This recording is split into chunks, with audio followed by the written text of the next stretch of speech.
मित्रांनो नमस्कार. मी प्राध्यापक बैर सर आपले सर्वांचे स्वागत करतो. मी पाठीमागे क्रियापद हा टॉपिक घेऊन आलो होतो. आज मी प्रत्यक्ष तुम्हाला संधी म्हणजे काय ते सांगतोय. तसे मराठी व्याकरणात प्रत्येकच टॉपिक तेवढाच महत्त्वाचा आहे. पहा, आज मी संधी घेतोय. बऱ्याच जणांना संधी जमत नाही. का जमत नाही तर काही त्याच्या गोष्टी आहेत, त्याही तुम्हाला मी सांगन. मात्र जर तुम्ही हे वाचलं थोडंसं, संधी सोडवा फक्त क्लुप्तीने, तर तुम्हाला आश्चर्य वाटायला नको. साहजिकच ज्या विद्यार्थ्याला संधी शिकायची आहे त्या विद्यार्थ्याने अगोदर फक्त आणि फक्त 14 खडी शिकणं महत्वाचं आहे.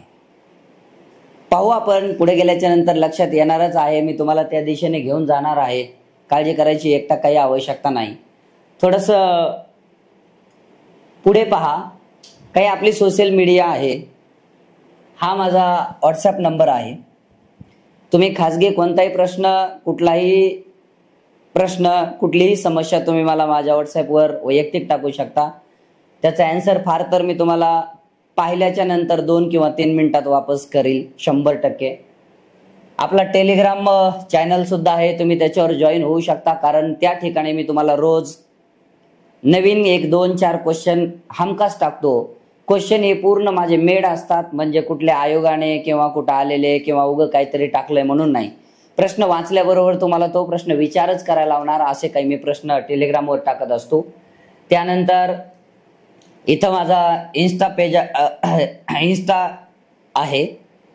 या इन्स्टावर जर तुम्ही गेलात तर तुम्हाला तिथेही फॉलो करून ठेवा, जेणेकरून काय होईल की तुम्हाला मी तिथेही काही गोष्टी टाकत असतो. मराठीच्या सतत माझं चालूच असतं. काही ना काही मी अभ्यास तुम्हाला देतच असतो.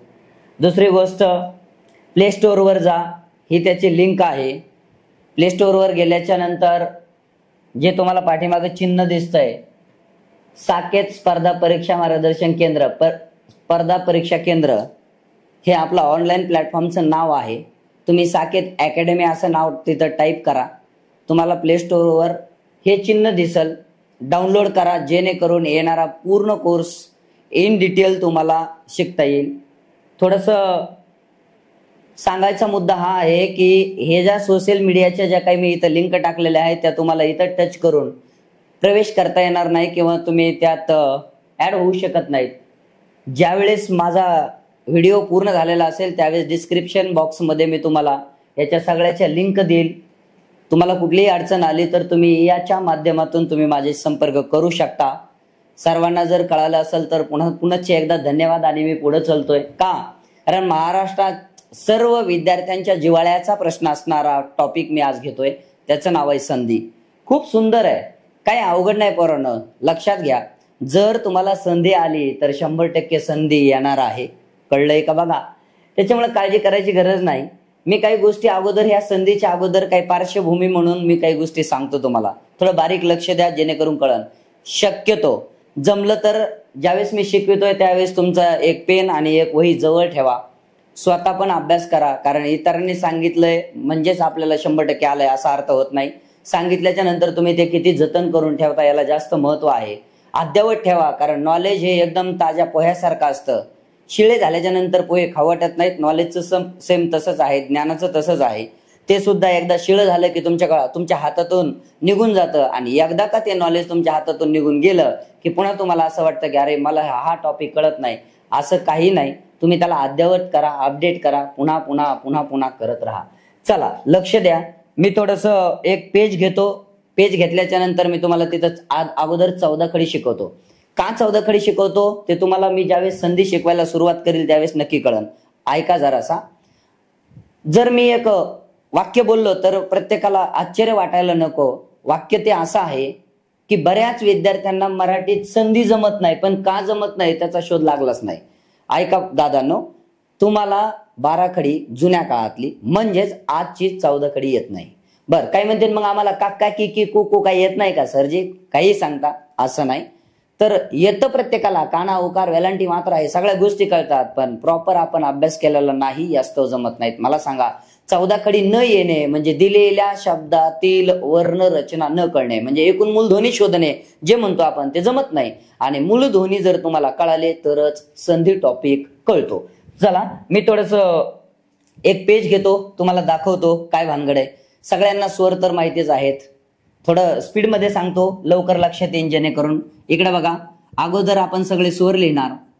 का लिहितोय, कशासाठी लिहितोय, तुम्हाला थोडंसं 2 उदाहरणं देऊन दाखवतो आणि मग आपण पुढे जाऊ. अ, आ, ई, त्यानंतर ई, उ, ऊ, रू, त्याच्यानंतर लू, त्यानंतर ए, त्याच्यानंतर ऍ, आई, ओ, आ, औ, आणि आहा.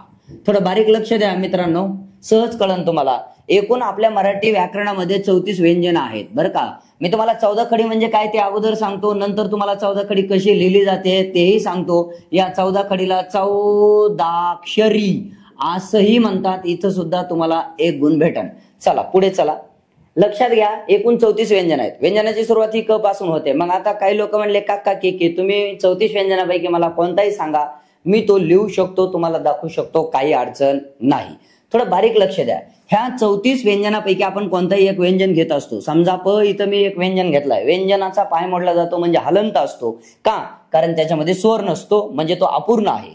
आता त्याला पूर्ण करण्यासाठी गरज कोणाची आहे, तर त्याला गरज आहे स्वरांची. 14 खडी म्हणजे नेमकं काय, 34 व्यंजनामध्ये. किती व्यंजनामध्ये? 34 व्यंजनामध्ये किती स्वर टाकायचे आहेत? किती स्वर माहिती आहे का तुम्हाला? एकूण आपल्याला आता जे 14 स्वर आहेत पैकी आपल्याला फक्त 12 स्वर टाकायचे आहेत. लक्ष देऊन ऐका. 34 व्यंजनामध्ये 12 स्वर टाकायचे, त्यानंतर 2 स्वरादी टाकायच्या.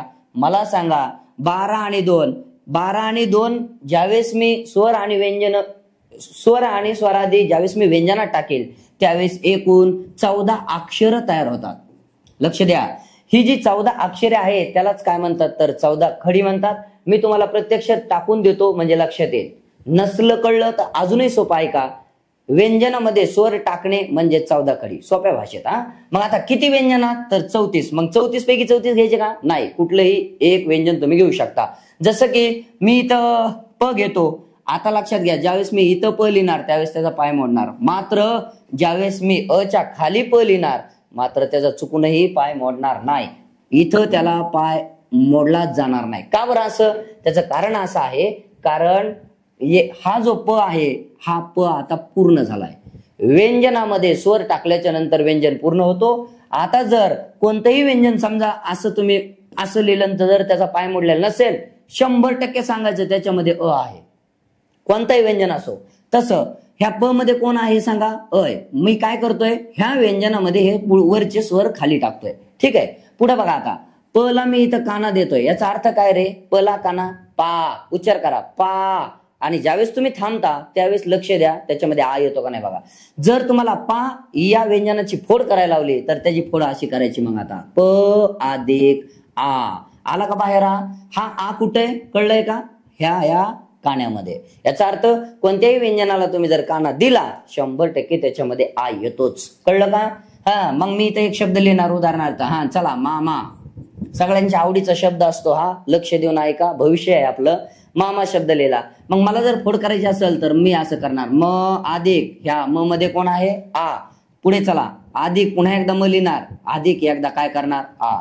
संपलं. किती सोपं आहे. मामा हा जो शब्द आहे त्याच्यामध्ये 1, 2, 3 आणि 4 एकूण 4 मुळाक्षरे दडलेले आहेत, म्हणजे मूलध्वनी दडलेले आहेत.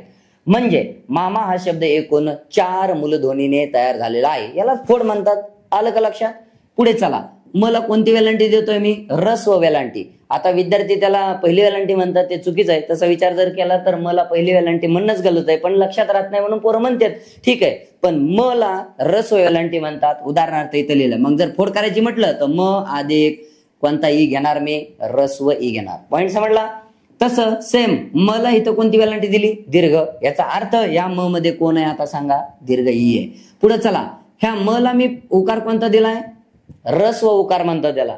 मग मला जर फोड करायची असेल तर म अधिक ह्रस्व उ लिहिणार, झाली त्याची फोड. इथं मी मच घेतोय. काय म्हणले सर? क घ्या. तुम्ही 34 व्यंजनापैकी कोणताही व्यंजन घ्या, काही फरक पडणार नाही, सेम याच्यासारखंच येणार. ठीक आहे, चला. दुसरा म्हणजे दीर्घ उ आहे. मग आता मात्र मी उकार इथं दीर्घ देणार आहे. पॉईंट समजला? इथं म अधिक उ, जर मला ह्याची फोड करायची असेल तर मी अशी करणार, आणि याची फोड करायची असेल तर म अधिक दीर्घ उ लिहिणार. पॉईंट पुढे चला. हे दोघं घ्यायचे नाहीत.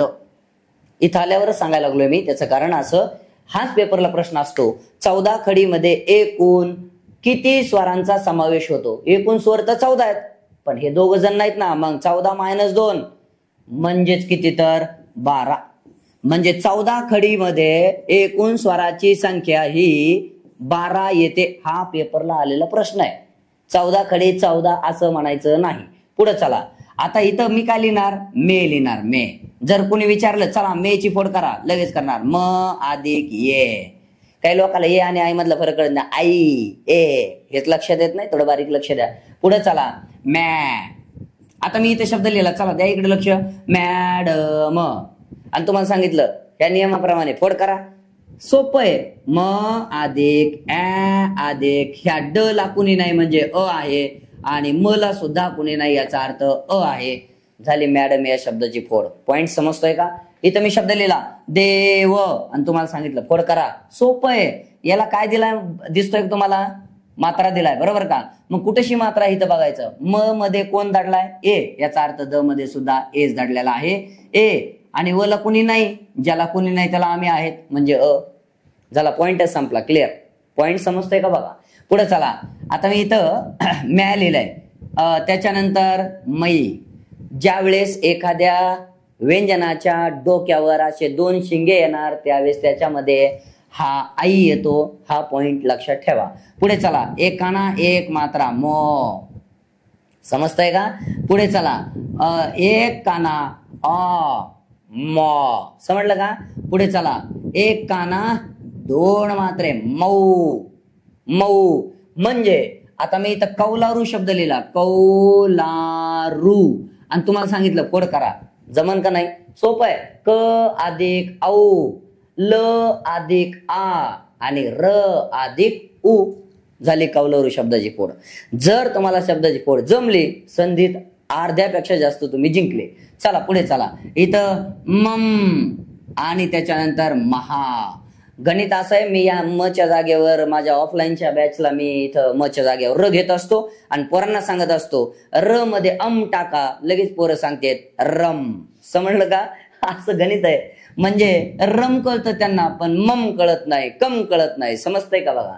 ज्यावेळेस तुम्हाला याचा म्हणजे फोड करायची त्यावेळेस तुम्ही इथं म अधिक इथं याला अनुस्वार असं म्हणतात, अनुस्वार द्यायचं. कळलं का?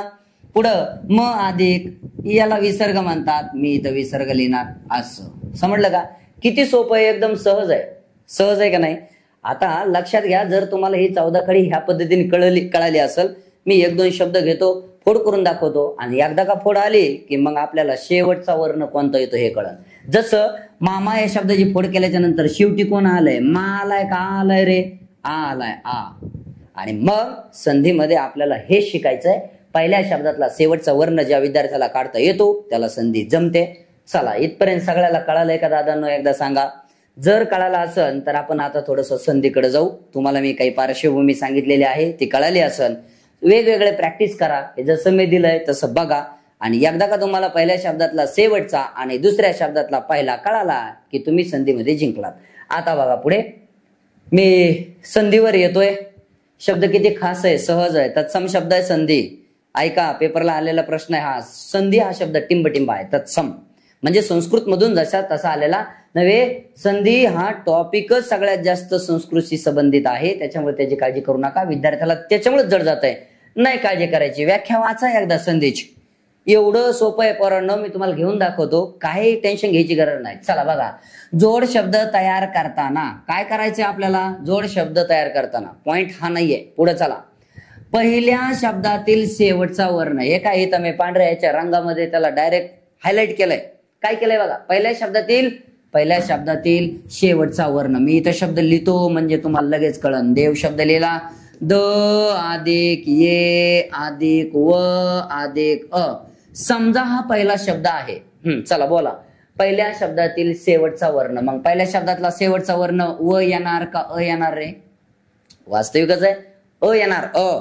समजलं का? आणि दुसऱ्या शब्दातील पहिला वर्ण. चला, मी इथं प द असा शब्द लिहितो. मग आता फोड जर केली तर काय होणार? प अधिक अ अधिक द अधिक अ. चला, कळलं? पण हा शब्द दुसरा आहे. हा पहिला शब्द आहे म्हणून मी इथं शेवटचा घेतला आणि हा दुसरा आहे म्हणून त्यातला पहिला घेतला. कळतंय का बघा बरं? म्हणजे पहिला कोणता घ्यायचा आणि शेवटचा कोणता हे कळलं की तुमचं संधीचं जमलं बरं का. चला, दुसऱ्या शब्दातील पहिला वर्ण, या दोन वर्णांची बेरीज होऊन, सगळ्यात महत्वाचं आहे, ह्या दोन वर्णांची काय झाली पाहिजे? बेरीज झाली पाहिजे. पुढं काय? वर्ण तयार होतो वर्णांच्या अशा एकीकरणाला. सगळ्यात महत्वाचं, जे वर्ण आहेत, पहिल्या शब्दातला शेवटचा आणि दुसऱ्या शब्दातला पहिला, हे जे दोन वर्ण आहेत, या दोघांची आपल्याला काय करायची तर बेरीज. आणि जर तुम्हाला नाहीच कळलं, एखाद्या माणसाने जर तुम्हाला सहज विचारलं काय शिकला? संधी शिकला. पण मग संधी म्हणजे काय? सोप्या भाषेत सांगून टाका, दोन वर्णांची बेरीज करणे म्हणजे संधी. सगळ्यात सोपा पॉइंट. याच्यापेक्षा सोपं नसणार आहे काय? पुढे बघा दुसरं काय दिलंय मी, सहज इथं लिहूनच दिलंय, वर्णांची बेरीज करणे म्हणजे काय तर संधी. पण तुम्हाला वर्णांची बेरीज करता आली पाहिजे ना. येते, साहजिकच आहे. काय येते त्याचं कारण असं आहे, कारण तुम्हाला आधी 14 खडी येते. पहिल्या शब्दातला शेवटचा बाजूला काढता येतो, दुसऱ्या शब्दातला पहिला बाजूला काढता येतो आणि दोघं बाजूला घेऊन बेरीज करता येते, म्हणजे तुम्हाला संधी येते. कळतंय का बघा? एकदम साधं आहे. हा, चालायचं का पुढे? आता थोडस 2 मिनिट, आपण पुढे जाऊ. तुम्हाला काही गोष्टी सांगतो, खूप सुंदर आहे. फक्त जर तुम्ही वही आणि पेन जवळ ठेवलं तर अजून एक नंबर कळन. इथं मी काय दिलंय वाचा एकदा. महत्वाचे, काय महत्वाचं आहे ते एकदा बघा. आता संधी हा शब्द प्रकार संस्कृत मधून मराठीत आलेला आहे. पेपरला प्रश्न असतो, संधी हा पाठ खालीलपैकी कोणत्या भाषेतून मराठीत आलाय? उत्तर एका सेकंदात देऊन टाका. संस्कृत मधून. काय अवघड आहे का? पुढे चला. नंबर 2, संधी झालेला शब्द तत्सम असतो. म्हणजे याचा अर्थ काय? संधी झाल्याच्या नंतर जो शब्द येतो तो शब्द शुद्ध असतो. आणि तत्सम शब्द म्हणजे काय? तर तो संस्कृत मधून मराठीत जसा तसा आलेला. पुढे चला. तिसरा, संधीमध्ये शब्दातील वर्णांचा संबंध असतो, शब्दांचा नाही. पहिल्या शब्दातील शेवटचा वर्ण घ्यायचा आहे, दुसऱ्या शब्दातील पहिला वर्णच घ्यायचा आहे आणि ह्या दोन वर्णांचा संबंध आणायचा आहे. याला संधी म्हणायचंय. पुढे चला. चौथा, संधी म्हणजे सांधणे किंवा जोडणे. कितीतरी वेळेस हा पेपरला आलेला प्रश्न आहे. संधी म्हणजे काय रे? सांधणे किंवा जोडणे. मग काय जोडणे? दोन वर्ण. पण ते दोन वर्ण कुठले? पहिल्या शब्दातला शेवटचा आणि दुसऱ्या शब्दातला पहिला, हे वर्ण. आणि ह्या वर्णाला आपल्याला काय करायचंय तर जोडायचंय. हे बघा, मी असं लिहू शकतो, वर्ण अधिक वर्ण म्हणजे काय? पहिल्या शब्दातील हा शेवटचा आहे आणि हा दुसऱ्या शब्दातील पहिला आहे. पॉइंट समजला? पुढे चला. 5वा पॉइंट बघा.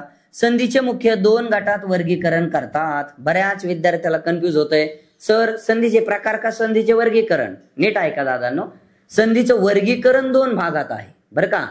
प्रकार विचारले तर तुम्ही 3 सांगणार आहेत, स्वर संधी, व्यंजन संधी, विसर्ग संधी. पण तसं नाही. वर्गीकरण किती गटामध्ये करतात तर त्याचं उत्तर तुम्हाला 2 लिहायचं आहे. चल, इथपर्यंत सगळ्याला पॉइंट समजला असेल. चालायचं का पुढे? द्या लक्ष. आता संधीचे मुख्य 2 भाग. आधी मी भाग केलेत, कळलं का बघा. जसं आपण प्रशासन चालविण्यासाठी भाग करतो ना, प्रशासनाचे भाग, तसे हे भाग आहेत. मग अगोदर संधीचे भाग तुम्हाला सांगता आले पाहिजेत. चालले पुढे.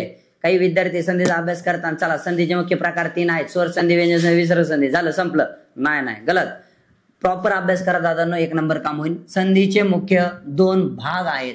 कोणते 2 भाग आहेत तर आपल्याला संस्कृत मधील असणारी संधी बघायची आणि त्याच्यानंतर मराठी असणारी संधी बघायची. जर पेपरवाल्याने विचारलं एकूण संधीचे भाग किती? 2. कोणते कोणते? संस्कृत आणि मराठी. सोपं सांगून टाका. अवघड आहे का? इथं मी त्याचे प्रकार सुद्धा लिहिलेले आहेत बघा. थोडं पुढे जाऊन पेपरवाले प्रश्न विचारणार, किंवा संस्कृत संधीचे प्रकार किती आहेत? 3. आणि मराठी संधीचे प्रकार किती आहेत? 2. वर्गीकरण किती भागात केले जाते? 2. पॉइंट समजला का? संधीचे मुख्य प्रकार जर विचारले तर त्याचं उत्तर 3 सांगणार, कारण आपण संस्कृत संधी पाहणार आहेत. ती पलीकडची पण पाहणार, पण मुख्य प्रकार जर विचारले तर संस्कृत संधी सांगायची. संस्कृत संधीमध्ये बघा, पहिला आहे स्वर संधी, त्यालाच संस्कृतमध्ये अच संधी म्हणतात. इथे गुण भेटन. पेपरवाल्याने प्रश्न विचारला होता, स्वर संधीला टिंबटिंब असे म्हणतात, त्यावेळेस सांगा अच संधी. पुढे, कारण अच का म्हणायचं? कारण संस्कृत मध्ये स्वरांना अच म्हणतात. समजलं? पुढे चला. व्यंजन संधी, त्यालाच काय नाव लिहिलंय बघा, हल संधी. व्यंजन संधीला टिंबटिंब म्हणतात. व्यंजनाला संस्कृतमध्ये हल म्हणतात, म्हणून व्यंजन संधीला सुद्धा हल संधी म्हणायचं. पुढे चला. 3 नंबर विसर्ग संधी. जर तुम्हाला हे 3 संधी एकदम 1 नंबर जमल्या, ह्या संधीचं माझ्यावर सोपून द्या. 1 नंबर आहे ते, एकदम सोपं आहे. चालायचं का? लक्षात येतंय का तुमच्या हे? आता मला सांगा, संधीचे मुख्य प्रकार विचारले तर उत्तर 2 सांगा. संधीचे भाग विचारले, सॉरी संधीचे मुख्य प्रकार विचारले तर 3 सांगा. संधीचे भाग विचारले तर 2 सांगा. संधी संस्कृत मधून असणारी संधी किती असं विचारलं 3 सांगा. आणि मराठीत असणारी संधी जर विचारली तर मात्र 2 सांगा. पॉइंट क्लिअर झाला असला तर पुढे चला. इथं काही मी महत्वाचं लिहिलंय, सांगतोय तुम्हाला काय महत्वाचं आहे बघा. मराठीत संधीचे मुख्य प्रकार 3 आहेत. स्पेशल जरी मी सांगितलं असलं तरी सुद्धा लिहून दिलंय. का? त्याचं कारण विद्यार्थी चुकू शकतो, कारण मी वर 2 भाग म्हणतोय. भाग आणि प्रकार याच्यातला फरक कळत नाही असं करू नका. भाग विचारले तर 2 सांगा संस्कृत मराठी, आणि संधीचे प्रकार विचारले तर 3 सांगा.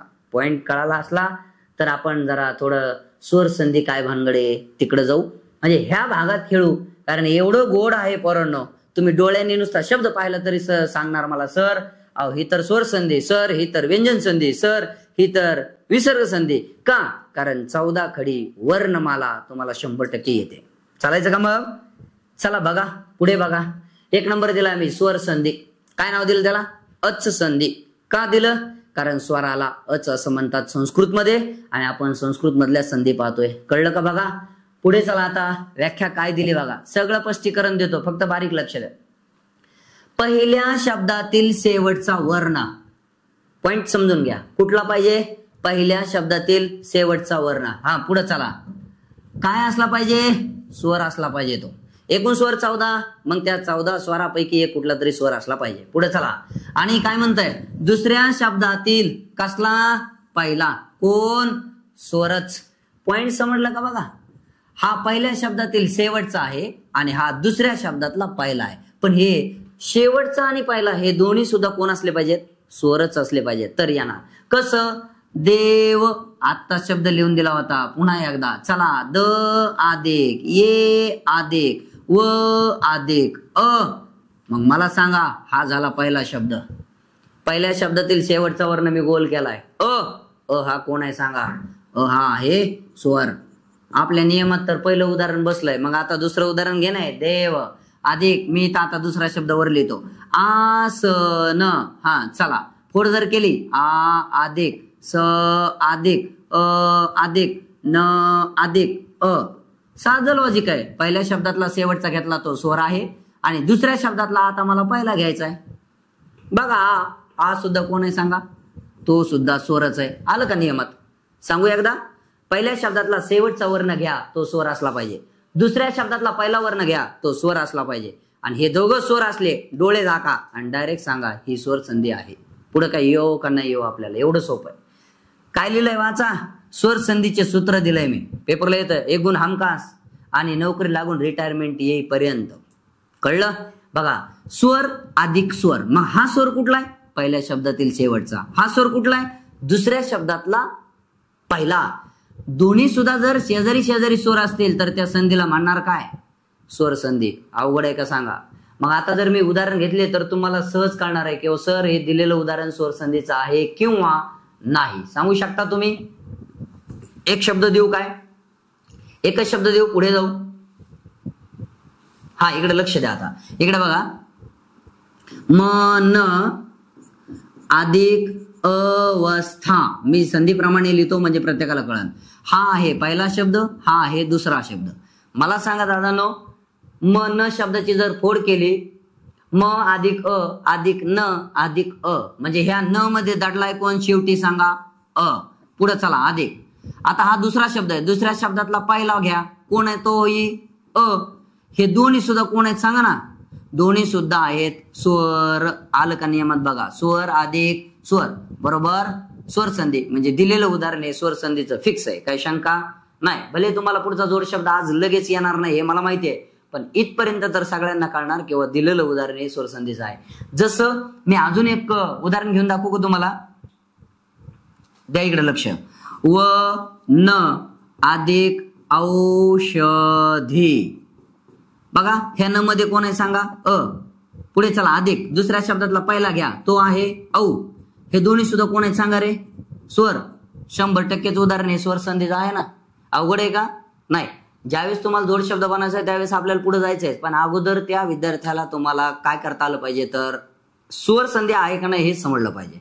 ठीक आहे. किती उदाहरण घेतले? कोणते घ्या, काही अडचण येणार नाही. अडचणच येणार. मातृ अधिक ऋण. आता काही काही शब्द पाहिल्याच्या नंतर म्हणते सर ते शब्दच वाकडा तिकडा आहे, मग मला वाटतं ही स्वर संधी नाही. म्हणजे शब्द वाकडा तिकडेवरून स्वर संधी नसते का? चुकीचं आहे, असं काय गृहीत धरायचं नाही. इथं रू आहे, चला रू हा स्वर आहे. त्याच्या पुढे चला पुन्हा रू हा कोण आहे? स्वर आहे. दोन्ही सुद्धा स्वरच आहेत. पुढं डोकं लावू नका. काही विद्यार्थी इकडे डोकं लावतात, आता काय बनन ते पुढे गेल्यावर होणार आहे. हे दोन्ही सुद्धा स्वर आहेत. याचा अर्थ ही दिलेलं उदाहरण 100% स्वर संधीचं आहे, शंका नाही. नक्की कळालं असलं तर चालायचं. देता बारीक लक्ष. हा बघा इकडे, आता बघा इथं मी महत्वाचं काही गोष्टी लिहून दिल्यात. स्वर संधीलाच संस्कृत मध्ये इथं 1 गुण भेटन आपल्याला, 1 गुण भेटतोच. आणि स्वर संधीला संस्कृत मध्ये कोणती संधी म्हणतात? पेपरला येईन डायरेक्ट सांगून टाका, अच संधी. का? कारण स्वराला संस्कृत मध्ये अच म्हणतात. लक्ष देऊन ऐकत जा.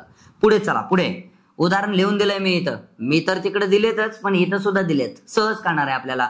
म न, ह्या न मध्ये कोण आहे सांगा रे दादा? हे बघा इथे, इकडे बघा. म न, म अधिक अ अधिक न अधिक अ. शेवटी हा कोण आहे सांगा रे? आला का स्वर? पहिल्या शब्दातला शेवटचा वर्ण स्वर आहे. ओके, पुढे चला. अवस्था शब्द आहे दुसरा. इथं दुसरा शब्द लिहिला मी, अ अधिक व अधिक अ अधिक स अधिक थ अधिक आ. फोड केली, काही गरज नाही फोड करायची, इथंच कळतंय. दुसऱ्या शब्दातला पहिला हा अ लिहिलाय. हा सुद्धा कोण आहे बघून घ्या एकदा. चला, स्वर. पहिल्या शब्दातला शेवटचा वर्ण स्वर आलाय. दुसऱ्या शब्दातला पहिला वर्ण सुद्धा स्वरच आलाय. विषय क्लोज. 100% हे स्वर संधीचं उदाहरण आहे. कळलं? इथं लिहिलं मी अ अधिक अ. हे दोन्ही कोण आहेत? स्वर असल्यामुळे संधी कोणती म्हणणार आहे? स्वर संधी. कोणते घ्या, उदाहरण घेऊन बघायचे, सोडवायचे. आपल्याला आपलं उत्तर बरोबर येते का ते पाहायचं. ठीक आहे. मी व्हॉट्सअप नंबर तर तुम्हाला दिलेलाच आहे. कुठलंही उदाहरण टाका. सर हे स्वर संधीचं आहे किंवा नाही मला कळा नाही, 1 सेकंदात सांगून देतो, अडचण नाही. इथपर्यंत सगळ्याला कळलंय का? बघा बरं. जायचं का पुढे? थांबायचं का? स्वर संधी आज तुम्हाला कळाली का? आणि जर तुम्हाला स्वर संधी कळाली असेल तर अभिप्राय नोंदीत चला. बैर सर मला असं असं पाहिजे, अजून त्याच्यात काही बदल करता येतील मला. सर मला हे कळालं नाही, मला व्हॉट्सअप करा, काही अडचण येणार नाही. आज मी तुम्हाला स्वर संधी शिकवली. उद्या स्वर संधीच्या पुढचा प्रकार आपण पाहणार आहोत. तोपर्यंत सर्वांना धन्यवाद.